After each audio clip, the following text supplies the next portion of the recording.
Ladies and gentlemen, please help me welcome our next contestant, Nigrini. His speech title, On a Rainy Thursday. On a Rainy Thursday, Nigrini.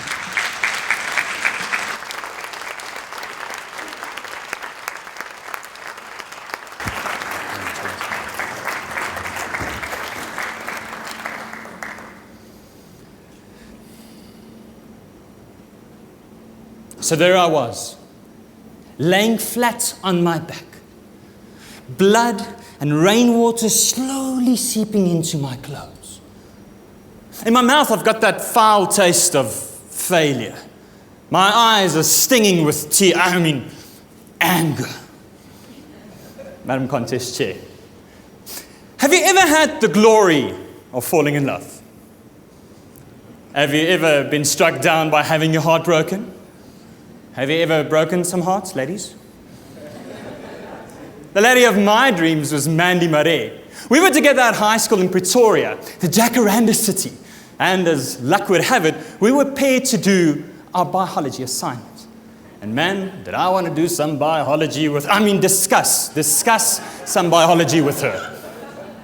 Through all the collaboration and speaking over our assignment, I just fell deeper and deeper in love with this tall, blue-eyed angel with short black hair and the cutest little stutter whenever she got nervous.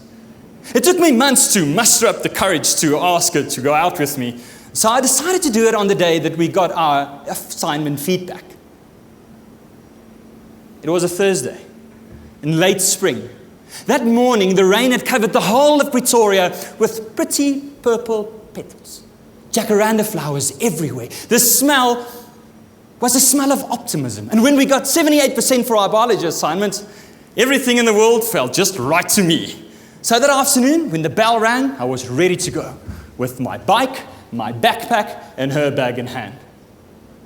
We walked our usual route, past the water tower, crazy Auntie Adams's house, all the way to Hill Street, where our paths would normally part. I realized there was now or never. I looked her in the eye and said, Mandy, would you go out with me? She just said, the long silence should have been my first indication. Louikie, I'm sorry, but for the past 3 weeks I've been dating Steve. I wanted to say, Steve, stupid Steve.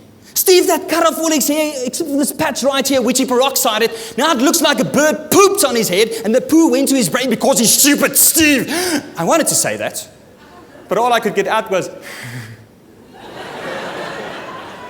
okay. And I got on my bike, and I left. And I had pain, and I had hurt, and I wanted to hurt Steve. Now, with all this heightened testosterone and tears in my eyes, and the hurt, and the pain, and the hurt, and the pain, and the hurt, and the pain, I might have been going down that hill just a little bit too fast. Now, science dictates that a body traveling at a great speed down a hill that ends in a sharp turn, coupled with silly, stupid, slippery flowers everywhere, usually just has one outcome. My bike there, my backpack somewhere, and me right here, on my back. And I was sore. And I had scars. And that was just my heart. I laid there. And I didn't know what to do with the pain. I didn't know what to do with the hurt. I didn't know how you could get up from a crash like that. And there I lay.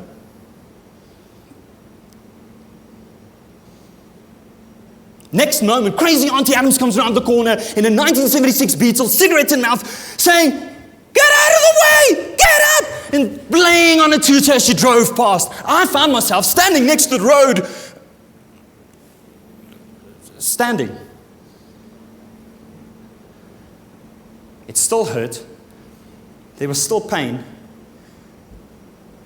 But I was standing. A crazy old auntie had helped me get up. Maybe you're still lying in the road of your life because of something that crashed into your world on a rainy Thursday. And you're still experiencing the hurt and the pain because of the suffering and the loss of a loved one, or the failure of a friendship or a relationship, or the decimation at the death of a dream.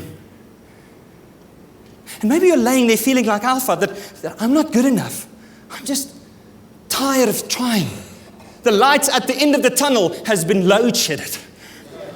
And you would rather just lay there and decompose in darkness and let the world forget about you. But there's hope.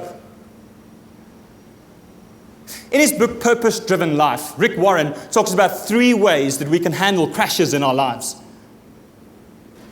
Firstly, we could close up and take the hurt and take the pain and internalize it and kill ourselves from the inside.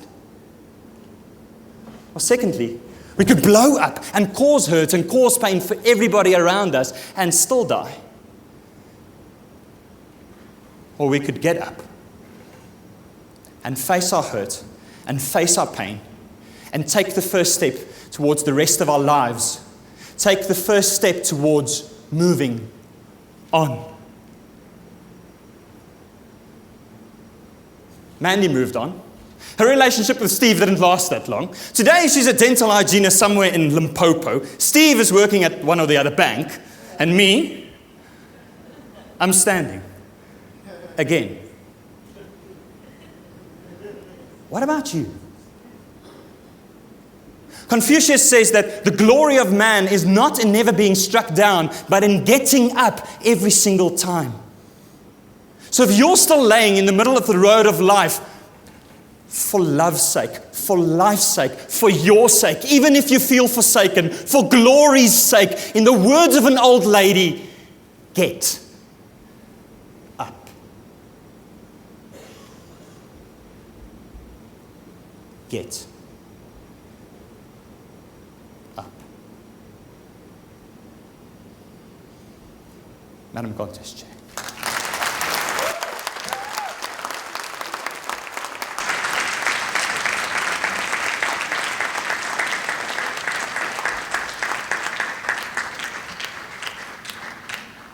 One minute silence for the judges, please.